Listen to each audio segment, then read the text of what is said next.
What's up, boys? This is Astranox. Today we have the video of Zahhak. He got exclusive equipments and I'm gonna put the one that I prefer to the test, and I'm gonna be talking about the other one as well. So he has 15 skill ups. I've showcased him in the past. He's on penetration set for maximum damage. On the speed set, he has one memory imprint and his stats are pretty good.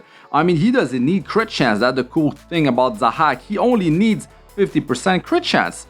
So that's awesome. You get a lot of stats to play with, more attack, crit damage, speed, survivability. So that's real good right there. So I have him on speed because I need him to be pretty fast. I'm going to open with the skill 2 on an ally, so I don't need to have an attack buffer beside himself. And I really like this skill number 2. More on to that in a minute. Let's talk about his exclusive equipment. So I'm going to be using the first one, which is, to be honest, opening a lot of options. I'm really liking it. Now, the second one is good. That's a good one. Maybe you have him on a different build, but the fact that you're able to reduce resources by 60% means that, you know, Seaside Bellona was about to like counter attack, right? Remnant Valet was like, he's just about to do that free ultimate. Like, you can bypass that, you can stop that. The thing is, the best would be to just take out the target. You don't even have to worry about this stuff. That's the thing, the skill 3 hits so hard. Now the third one, -1 turn cooldown, that's also good, but maybe more for PvE content, right? For PvE content, if you already have attack buffer in the team, right, you got this stuff running on auto, having -1 turn on the skill 3 is definitely good. But if the target, you know, has a buff, those skill 1s hurt bad, and you will see the damage that I'm able to do with Zahhak.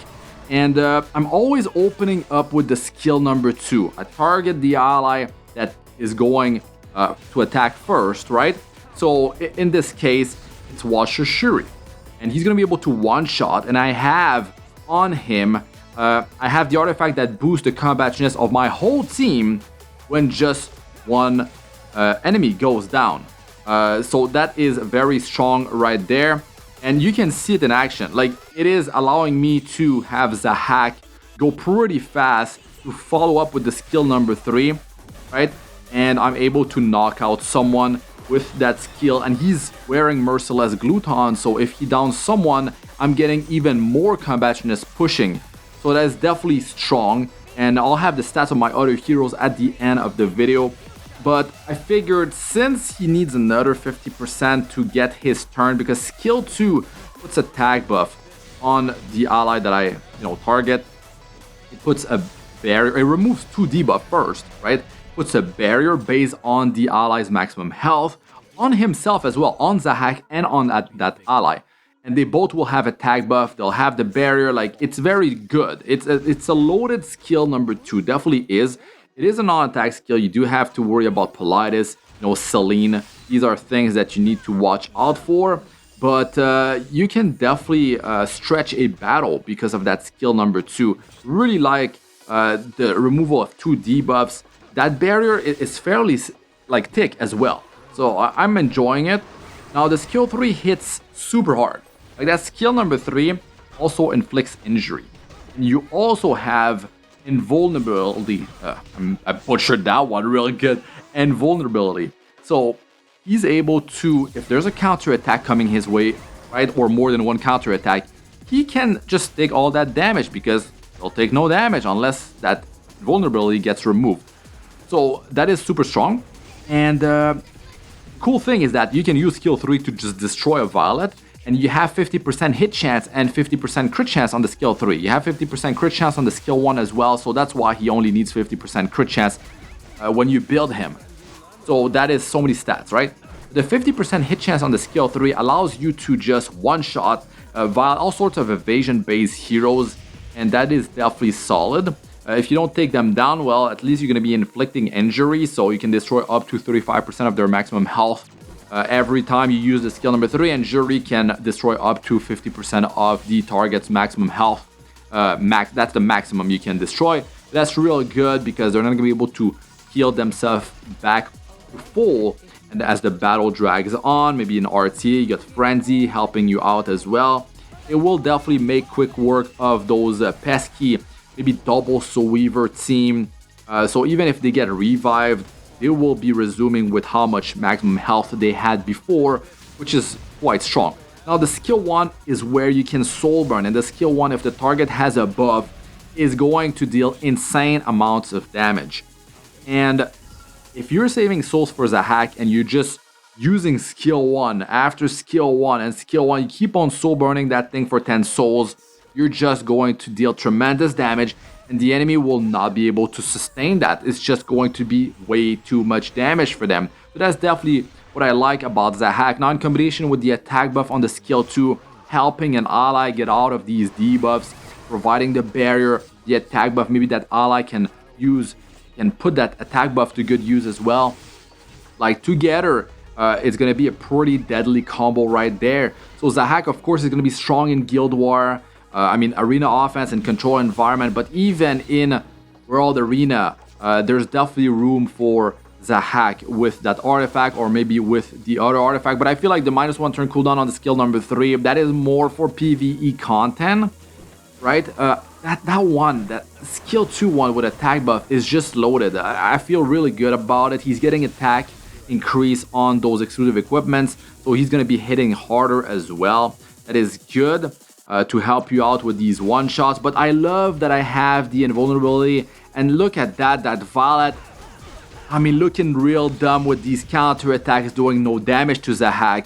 So even if you don't manage to one shot him, at least you got that element of survivability increase right there.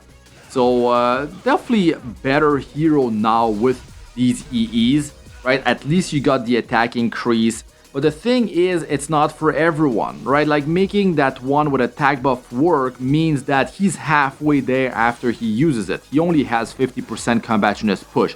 So you need to have a team that synergizes with him so you can continue, like he can follow up. Like you don't want him to be stuck after using skill 2 and go down, and he didn't do like not nothing, but he didn't do enough, right? He needs to get his turn. He needs to get 2 turns in to at least be able to take out someone, right? So yeah, I could definitely see him on maybe other builds, maybe something more tanky. There is also the Rem limited artifact where he could have the combativeness push when you down someone. So you got the Ranger artifact that pushes combativeness, right? Sash Itane, it's called. Plus you have him on maybe that limited artifact, I forgot the name, Azure Comet, right? You get 15% crit chance on it. So that doesn't work too well with the fact that he has 50% crit chance already on the skill 1 and the skill number 3. So that is not so cool. Getting more damage from like a Portrait of the Saviors or Merciless Gluton is definitely going to be better for you. But having that is gonna allow him to just follow up with the skill 3 that much more easy. If you have like a Watcher Shuri or you have a Ranger wearing the Sash Itane and you're able to knock out someone, so you got the Sash Itane triggering. That is a decent amount of combativeness. From the top of my head, it's something like 16.4% CR push. So you still need quite a bit to get your turn to, sort of go back to back. So if you're running Azure Comet, yeah, it's going to be easier. You're going to be that much closer. And what is it like? When that thing is maxed out, it's like around 20% CR push. But even if you just have one copy at plus 15, together with the Sash Itane, is definitely going to be upward of 30% CR push, maybe more like 35%.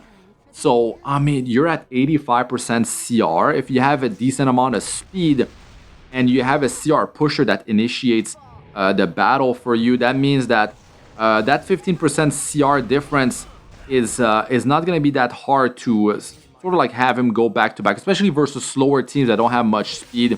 You're going to be able to pull it off. And yes, the cool thing is that when you decide, like you get the skill 2 to go off, and then you get the skill 3 to go off, and then he's not that weak at that point because he has the invulnerability. So, he can survive the damage unless they strip his buffs. And there's a lot of course, enemies that can strip buffs, and you do have to watch out for that. But really his weakness is the downtime between the skill 2 and the skill 3. Between the turn 1 and the turn 2 of Zahhak, if you can figure something between right? It could be like a C-Dom, it could be a CR pusher in between. Just allow him to just go back to back and things will just happen. And he's definitely very solid for cleanup.